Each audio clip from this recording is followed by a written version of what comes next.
Islamofobia ini, dia tak akan berakhir. Dia tak akan berakhir.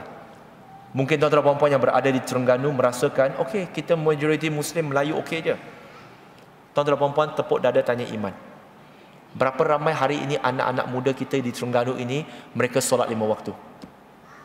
Waktu asar, selepas saja orang habis solat asar, mereka dah start merempit dah. Bila masa mereka solat asar? Bila masa mereka solat maghrib? Bila waktu maghrib masih kat luar lagi? Bila waktu isyak pun belum balik lagi? Bila masa mereka solat?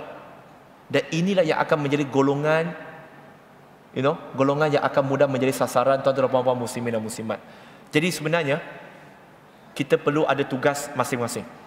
Tugas-tugas kita tuan-tuan dan puan-puan adalah kita kena rajin sikit membaca. Kalau tak rajin membaca, tak apa. Tak rajin mengkaji pun tak apa. Sekurang-kurangnya rajinlah tengok-tengok sedikit bahan kajian yang dikeluarkan oleh institusi agama, jabatan agama kita, bagaimana nak membendung isu-isu macam ni. Jikalau tidak tuan-tuan dan puan-puan, ada kalanya kita terkena pun kita tak tahu. Sehingga satu tiba masa anak kita malu dengan Islam, dia murtad, kita pun tak tahu. Jadi tuan-tuan dan puan-puan muslimin dan muslimat, para asatizah yang dikasihi dan dirahmati oleh Allah Subhanahu wa taala, maka fikirkanlah cara untuk menggunakan masjid sebagai satu pusat untuk membendung Islamofobia ini. Bagaimana kita boleh melatih lebih ramai muslim daripada anak karya untuk menjadi tentera-tentera Allah yang akan menyebarkan ajaran Islam dan memperbetulkan persepsi terhadap Islam. Dan saya nak sudahi dengan satu kekesalan saya, iaitu saya bersedia diperbetulkan dan saya tak kisah tak dijemput lagi untuk ceramah. Tetapi sayangnya majoriti masjid dan surau, biro dakwah barangkali ada, tetapi biro dakwah sekadar menjemput penceramah, tetapi biro dakwahnya jarang-jarang sekali berbincang bagaimana kita nak melatih lebih ramai anak karya, kemudian kita boleh buat program dakwah kepada masyarakat di sekeliling kita. Dan ini amat mendukacitakan, kerana masjid kita berpuluh ribu di Malaysia, termasuk surau dan masjid. Jikalau setiap surau dan masjid itu ada 10 orang, kita ada lebih kurang 300 ribu lebih.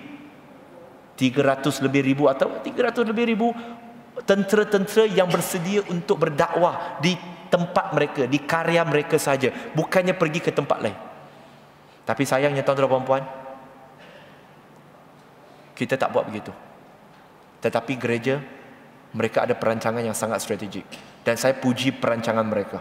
Walaupun saya tak setuju dengan doktrin agama, kerana bagi saya agama Islam yang benar, tetapi tuan-tuan dan puan-puan, perancangan mereka cukup strategik. Kita pula ada nombor tetapi tak strategik. Akhirnya hanya sekadar menembak peluru di atas udara tapi tak kena sasaran.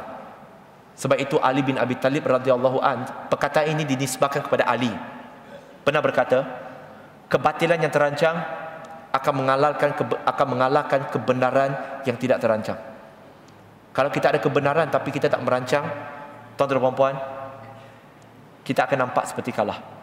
Jadi sekarang terpulang kepada tuan-tuan dan puan-puan untuk melakukan sesuatu untuk anak karya yang berada di Masjid Al-Muttaqin Kepong Kuala Terengganu ini, insya-Allah, dan juga sahabat-sahabat yang menonton di seluruh negara, sama juga buatlah di tempat anda.